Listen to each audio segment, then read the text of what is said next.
Hi hello guys, welcome back to our channel. ఈరోజు నేను చెప్పబోయే కథ మూడు చేపలు.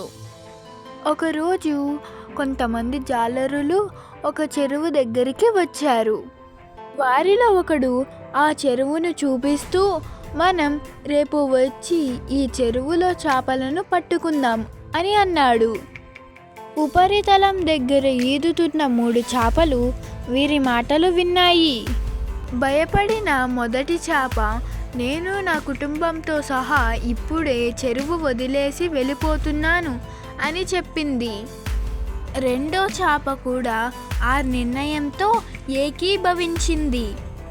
మూడవ చేప వాదించింది, పిరికి బందలు కావద్దు, ఈ చెరువు మనకు ఎప్పుడూ సురక్షితమే. ఒక చెరువు నుండి మరో చెరువుకు మారాల్సిన అవసరం లేదు. జాలరులు మనల్ని పట్టుకుంటారని నేను నమ్మడం లేదు. చాలా చేపలు మొదటి చేపతో ఏకీభవించి ఒక చిన్న కాలువ ద్వారా కొత్త చెరువుకు వెళ్ళిపోయారు.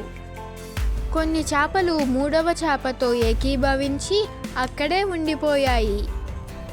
మరుసటి రోజు ఉదయం జాలరులు మళ్ళీ వచ్చి ఆ చెరువులోని చేపలన్నిటినీ పట్టేశారు.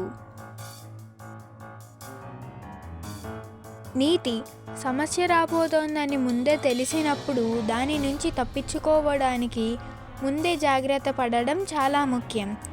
Please do like, share and subscribe. Thanks for watching. Bye.